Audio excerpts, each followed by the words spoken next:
Greetings, Résilieux professionnel. Yes, you the one who faces the day with poise, but wrestles silent battles at night. You've confronted inner struggles no one sees, standing strong for years. Now, your mind feels like an adversary. In life, we fight two battles, one with the external world and one within our own spirit. The truth is, the battle in your mind is the fiercest. External challenges may sting, but your thoughts sustain the pain. You can sit in a quiet office, free from threats, yet feel fear, regret, anger, or shame. Why? Because the real battlefield lies within your mind. You've likely faced days where everything seems fine outwardly, but your mind relentlessly challenges you. A single negative thought grows like a toxin. I'm not capable enough. I always mess up. They don't respect me. These thoughts start small, but unchecked. They can define your identity. This is where Stoicism becomes your shield. Ancient Stoics, like Marcus Aurelius, Epictetus, and Seneca thrived in times of war, exile, and betrayal. They understood a truth many overlook. Today you can't control the world, but you can master your response to it. Marcus Aurelius wrote in Meditations that your power lies in your mind, not external events. Embrace this truth, and you'll unlock resilience. Consider this: you don't need wealth, perfection, or control over every situation. You need only to respond with intention, not impulse. You are not your negative thoughts, you observe them. As the observer, you decide their influence over you. This video isn't for those chasing fleeting comfort. It's for professionals ready to break free from mental burdens. For those tired of the inner voice whispering, "You're not enough." In the 7 chapters ahead, we'll dissect the cruelest mental traps fueling negativity and wield Stoic tools to dismantle them. Don't just watch, study this video. If you seek clarity, peace, and inner strength, every chapter builds on the last. Before we begin, affirm in the comments, "I am stronger than my negative thoughts." Like this video and share it with a valued colleague. Subscribe if you're committed to personal growth. Now, let's confront those negative thoughts with Stoic truths. First, you are not your thoughts. This core truth challenges what you've been taught, that every thought defines you. Pause and reflect how many random, fearful, or painful thoughts cross your mind daily. If each were truly you, your identity would shift every moment. Stoicism offers a profound insight. Your mind has two parts: what arises and how you respond. Negative thoughts are normal. What matters is your response. Epictetus taught, it's not events that disturb us, but our judgments about them. A painful thought like "I've failed," "I'm inadequate," or "they've dismissed me" only becomes suffering if you believe it. Otherwise, it's just noise. Like a storm passing through your mind, picture a dark cloud overhead. You don't panic just because rain might come. You observe, prepare if needed, and move forward. Treat negative thoughts the same way. Notice them, detach, and let them pass. The trap is when you let thoughts define your identity. When you think, "I'm anxious," you merge with the thought, becoming anxiety itself. When you think, "My career is doomed," you accept it as fact. But thoughts aren't truths, they're suggestions. Imagine your mind as a radio, Just because a song plays doesn't mean you dance to it. Change the station. A powerful Stoic practice is to write down a troubling thought and judge it like a seasoned executive. Ask, is this absolutely true? What's the evidence? What would Marcus Aurelius say? Will this matter in 5 years? You'll see the thought has no real weight. It just feels heavy. Another tool, label your thoughts.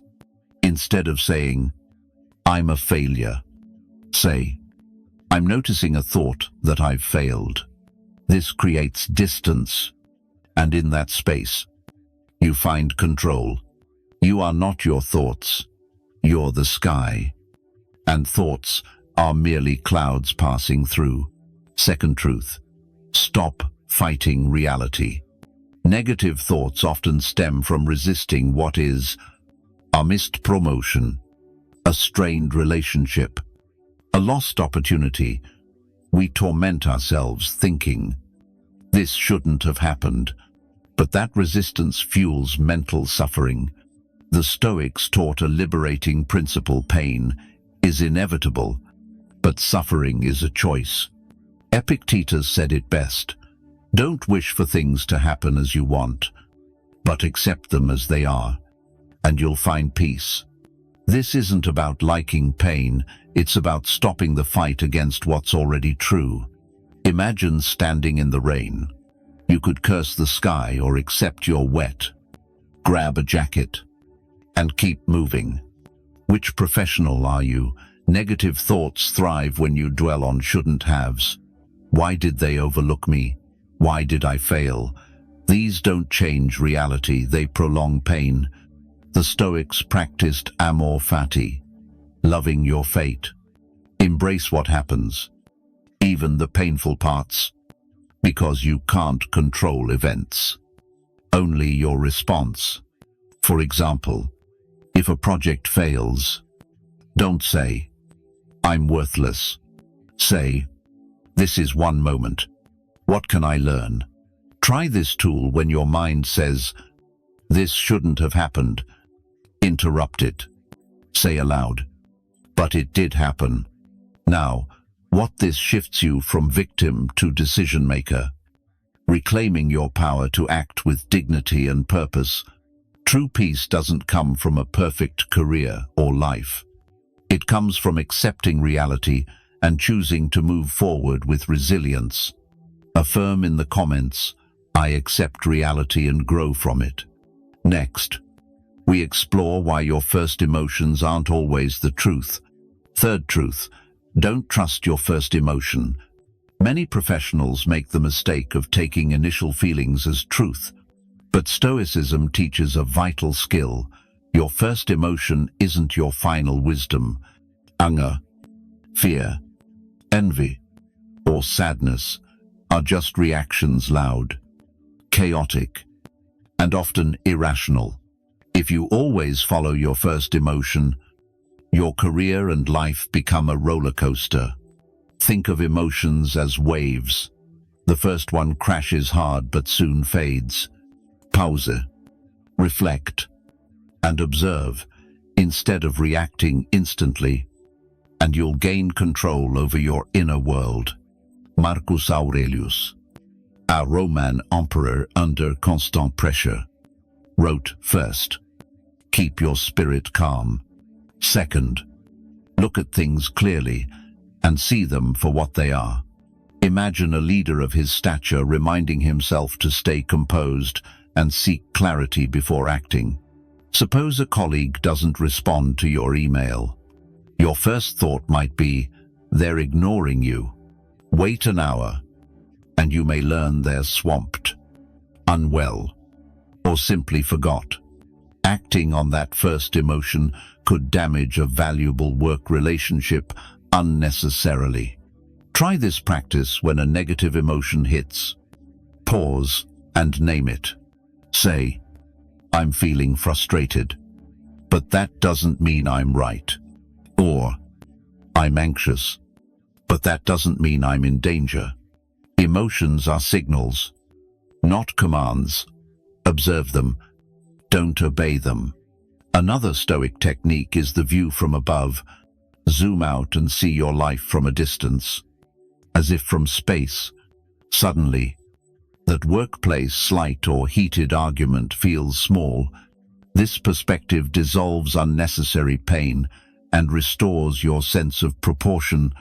Practice this phrase, "Let me wait before I react." This simple habit can save careers, relationships, and your inner peace. Affirm in the comments, "I pause. I choose. I don't react blindly." Fourth truth. The story you tell yourself creates your pain.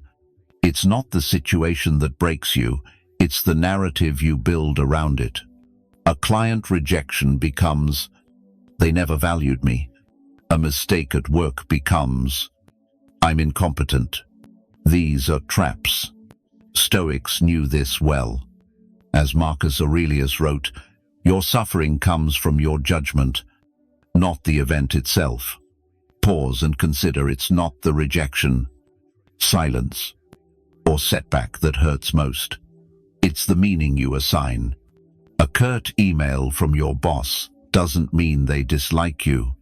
A missed opportunity doesn't mean you'll never succeed. These are stories born of fear or past wounds, not facts. Here's a powerful Stoic tool: separate the event from the story. First, write the raw fact. "My proposal was declined." Second, note the story your mind tells: "They think I'm not good enough." Third, challenge it. "Is this true? Could they have other reasons? Have I misjudged situations before?" This exposes the story as fiction, not reality. This is the Stoic mindset. Setbacks happen, but they don't define you. You shape their meaning. By reframing your narrative, you reclaim control over your emotional world. Use your mind to heal, not harm, and become the editor of your inner story. Your brain is a storyteller, but you're the one who decides which stories get told. When negative thoughts spiral, pause, question, and rewrite them. You're not your pain. You're the author, crafting a new chapter. Affirm in the comments, "I control my story. I choose peace over chaos."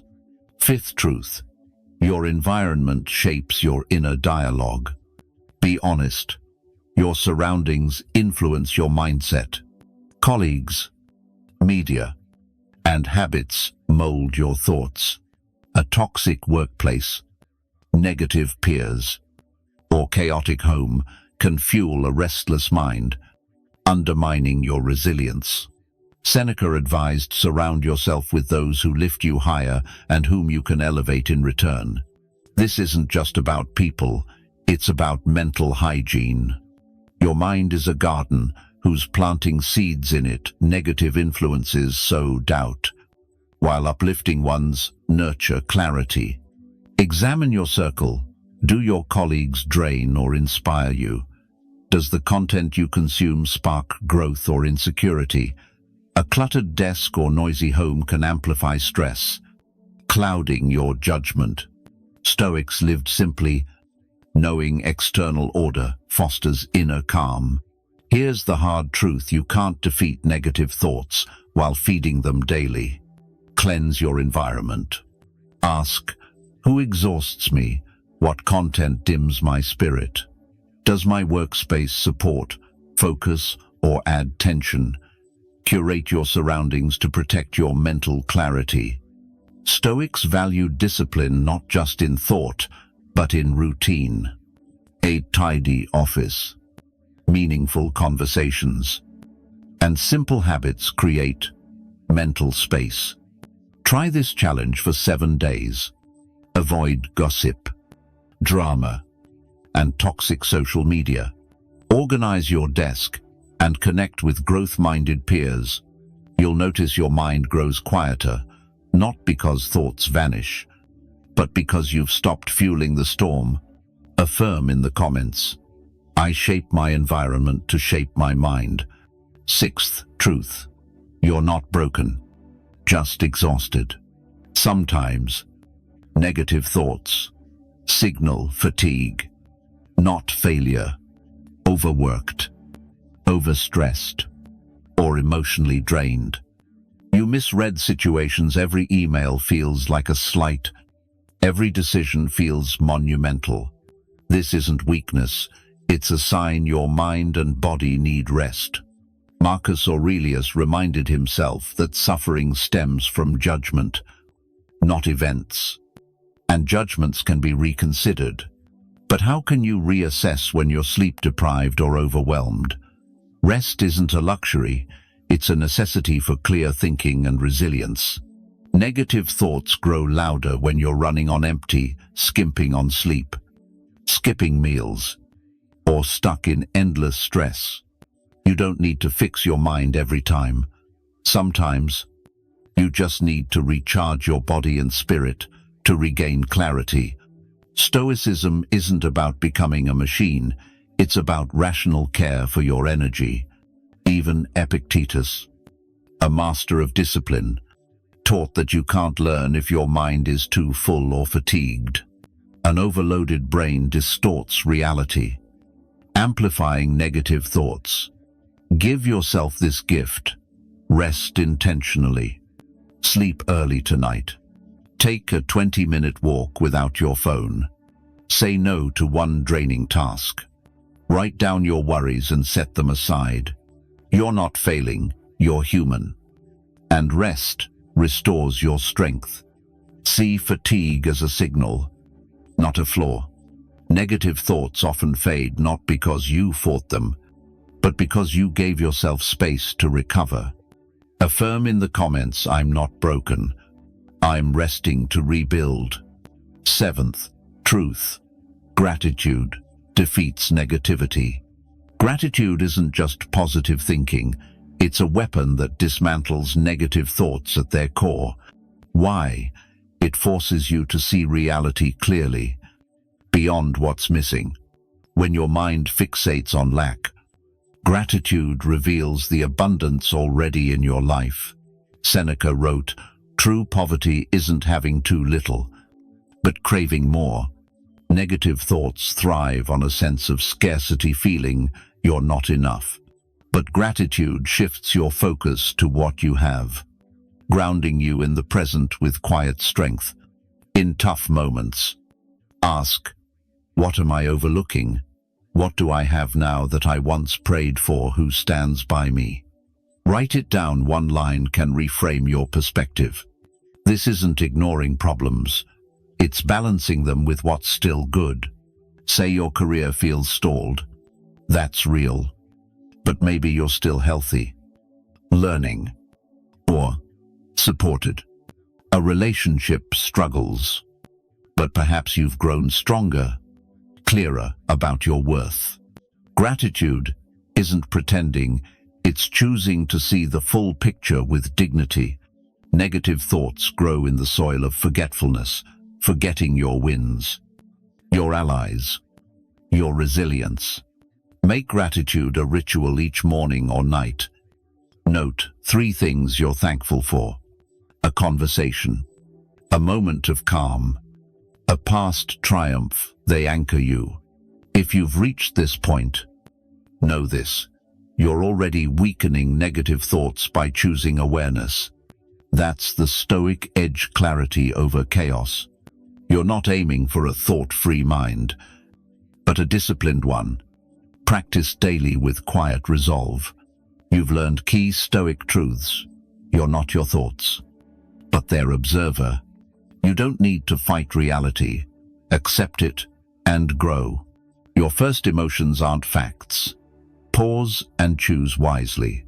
The stories you tell yourself shape your pain. Rewrite them with clarity. Your environment matters. Curate it to foster peace.